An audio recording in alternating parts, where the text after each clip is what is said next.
On this episode of Arts Weekly, I'll be speaking with Paul Hoverman, Executive Director of the Niswonger Performing Arts Center in Van Wert, Ohio. But this in particular is a lot of the older people really love it, but they think that it's for the kids. Oh, I see. So they can't admit that they love it as much as they do.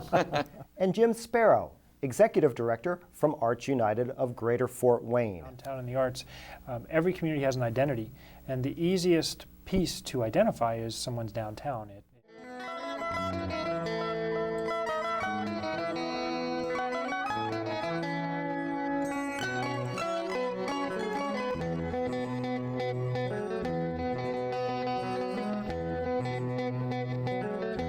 This is Arts Weekly.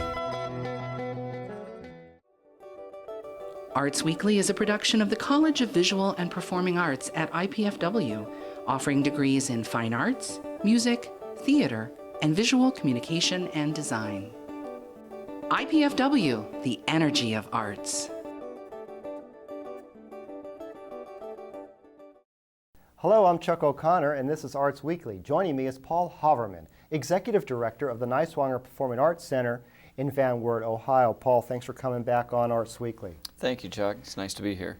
So how the snow and the weather been treating you out there, friends in Northwest Ohio? Oh, isn't that a loaded question at this time? Well, we just came off of a few days here with this last bout with the storm that actually postponed our performance with the Swan Lake Ballet, with the Russian Ballet Theater. But we were lucky enough to be able to catch them on their way back from Chicago. So I think they left us and went to Minneapolis, of all places, came back to Chicago, and then they're heading east. So we have them rescheduled for Monday, which will be tomorrow night, at 7:30. Oh, that's wonderful, and that's the State Ballet of Russia, the Russia State Ballet. That's correct. And they're quite accomplished. If people haven't had a chance to see Russians dance ballet, they're in for something. And Tchaikovsky's right down their line. Absolutely, they really know that well. Yeah. And we actually had the show set up for the ballet the night before, so I got to see the backdrops and scenery, and it's a gorgeous It's gorgeous a fantastic ballet. production, and it's going to be on February 7th at 7:30 over there at Niswonger. Well, how have things been going, generally speaking? Snow and weather aside, has your season been going well at the Niswonger Performing Arts Center? Well, we've been very pleased with this season. This is our fourth season, and things just seem to be getting better and better. We've had numerous sellouts, more sellouts than not. So we're very encouraged by that, especially in the light of the economic times. And I know a lot of other theaters are talking about how they've been struggling so much, and so we feel pretty blessed with how things have been going so far this year. And also, a lot of people from Fort Wayne have been taking advantage of some of the offerings you have out there They at have. Niswonger. And Yeah. you've been getting some audience from Fort Wayne. We sure have. We were able to track our ticket sales and see where everyone comes from. And Fort Wayne has been increasing, and so we appreciate opportunities like this to come and share with your audiences and audiences throughout Northwest Ohio and Northeast Indiana, and let people know about what we have going on, and it seems to be catching on. And indeed, you bring in great acts. Kenny G and quite a number of others have come through your facilities there. So, but kind of along that line, you on February 13th, you have Jim Brickman coming in. Very popular modern contemporary jazz, soft jazz entertainer. On February 13th, so if you want to get a jump start, I suppose, on Valentine's Day, this is it. This is your opportunity. There was a good rhyme and reason as to why we chose February 13th. And when I actually was able to nail Jim Brickman down to February 13th, I felt real fortunate. Yeah. That's the date we wanted. Right. Didn't particularly want the 14th on a Monday night, although that's Valentine's Day. It's Sunday night was just a little bit better. Oh, absolutely. People have the day off. They can plan. They can go to dinner, relax, come to the concert at 7:30, and it's a concert that's made perfect for Valentine's Day. It is. Matter of fact, Jim Brickman's one of his most famous songs is titled Valentine. Well, if that doesn't put a little bit of motivation in guys' heads to take your sweetheart out to see Jim Brickman the day before Valentine's Day on Sunday, in Van Yeah. Wert, I don't know what will. We could bail a lot of guys out. Yeah, bail a lot of Yeah, people out. Yeah. Following that, on February 19th, you have a very, very special concert that I'm very interested in, the American Spiritual Ensemble. Tell us a little bit about this ensemble and what kind of music they perform. Well, it's a chorus of, I believe they have about 24 to 28 singers. And I actually got to hear them at the Riverside Church in New York City, actually in Harlem, right at the edge of Harlem in Manhattan. And they're tremendous. They are put together out of Lexington, Kentucky by Dr. Everett McCorvey. He's the conductor, and he is conductor of choral studies at University of Kentucky. Very renowned, and he puts together this group of outstanding singers who have, some of them have sung in the Met, many have sung throughout the world at various different places, and they come together and put together a rousing show, about 2 hours, of many spirituals, and then they'll break off and some will do solos and maybe some small ensembles, duets.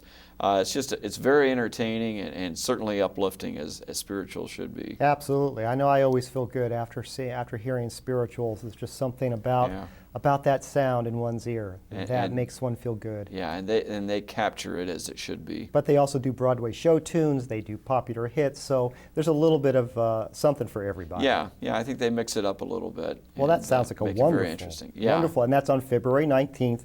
Again, it's at 7:30. That's when the performance starts. Right. I think that's a Saturday, isn't it? I'm not sure. I think that's a Saturday night. It is. Yeah. It is a Saturday. You're right. Now, this sounds interesting. You're going to have the China Shanghai Bai Sing performers. They're kind of a Cirque du Soleil type of group of performers that are coming. Yeah, there are a lot of Cirque shows that are out there now. Of course, the Cirque du Soleil was kind of the originator of all these shows. Now there are many. This is one in particular that's been showing at Navy Pier in Chicago. So some people maybe out there have seen this show at Navy Pier. But it's now touring, and we were very fortunate to be able to land them at the Niswonger. And it's an incredible show. We've seen some footage, and you may be seeing some of it now, but they do things that are just mind-boggling. I know, you can't believe your eyes. Yeah. Like all Cirque shows. In fact, I didn't realize that this was actually produced by the Cirque du Soleil organization, correct? So this is a regular Cirque du Soleil show. Yeah, it sure is. And, it's like, famous human tricks or something. Oh, I think non-human tricks. Non-human tricks. It seems to me, yeah. Well, good. That's something different Yeah. out there. But they do magic and they do acrobatics, all kinds of things like comedy. I've seen gals riding, I think, unicycles on top of rotating balls. Yeah. Imagine that. Yeah, it really is. And this is something for the whole family, I would assume. Yeah. Oh, yeah. You could bring your whole family. It's not age restricted. Sure. In fact, probably the younger, the more fascinating. Oh, I think so. If you have but kids. what I found with our Cirque shows is, with many of our shows, but this in particular, is a lot of the older people really love it, but they think that it's for the kids. Oh, I see. So they can't admit that they love it as much as they do. Well, moving on, we have Pirates of Penzance coming in. New York production, actually. Right. And they're going to be there on March 25th. Great Gilbert and Sullivan show. Tell us a little bit about this production. Sure. This is another show that I saw when I was in New York a year ago at the New York City Theater, I believe is what the name of it was. And we went to see some Gilbert and Sullivan and saw this show, and it was a hilarious show. Anyone who knows Gilbert and Sullivan. Yes. And it was very well done with great costumes, backdrops, great acting, great singing, and they're actually going to bring a full pit orchestra with them. That's amazing. Yes, to see a full orchestra touring with a theater group. Yeah. That's something else. I think 15 or 16 pieces at least. So you're going to actually hear, honest to goodness, real woodwind players and Yes. brass players. That's some great. strings. That's a great experience because now many people travel with synthesizers, Oh, and, yeah. and the economy sort of drives that. But It to does. have that kind of full production is a special event. Yeah. Something completely different. You have the Depew brothers. They have an interesting story. They're bluegrass, but they're Right. more than bluegrass, aren't they? They sure are. They're probably some of the finest trained, classically trained violinists that play bluegrass. Two of them, I believe, have or maybe still are in the Philadelphia Symphony string section.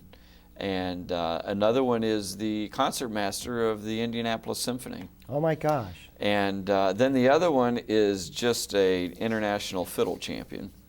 So he must be the black sheep of the family. But all four of them get together, and obviously they've mastered their instruments to a great deal. And I knew them when they were young because I went to school at Bowling Green State University. Their father was a music professor of mine at the time, and they were just little kids who were going to Chicago and Ann Arbor, Michigan, studying violin, and now they're just tremendous musicians. Well, I would imagine that any violin player would tell you that playing bluegrass is pretty hard too. I would imagine. But they have a lot of fun. They have a lot of fun. It's obvious by seeing them. Yes, it's pretty Yeah. active and energetic stuff. Yeah. You also have the R&B artist Boney James coming in, very popular contemporary jazz artist. Right, He's going right. to be here on April 30th. Right, and that actually kind of ends our season as it goes. Boney James, smooth jazz artist and R&B, and we've had people calling for tickets that just have to have an aisle seat. They said, when he comes down, I need to be able to dance with him. So I'm not sure what we're getting into, but I know it's some great music, and I think it's a great show, too. Now, you also have something else that you're doing. It's not a performing art per se, but you're sponsoring, for the first time, the Van Wert Film Festival. Tell us about that. What kind of films are you going to bring in? And as I understand it, this is going to be a competition that's worldwide. Well, it is. It's an interesting concept, the Van Wert Independent Film Festival.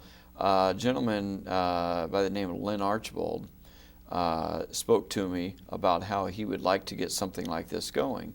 And I said, well, if you're going to do that and you're going to do it in our area, I think our place would be a wonderful place to do it.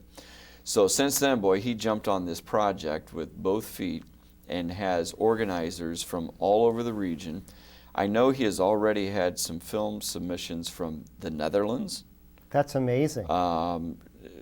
All over Chicago, Detroit. And this is going to be in July. It's going to be in July. In July, so also young people can submit films from the area if you're a young high school filmmaker. I think we put some information up on the screen as well. Yeah. But we have a very talented student at Van Wert, graduate of Van Wert, who now attends Ball State, and he is majoring in film production. And so maybe this will be the launching pad for a Northeast Indiana, Northwest Ohio filmmaker. Paul, could be. That's all the time we have. Thanks Okay. again for coming down. I wish you the best in your season to come. Thank you, Chuck. For more information about the Niswonger Performing Arts Center, you can visit mpacvw.org. Arts Weekly will return in a moment.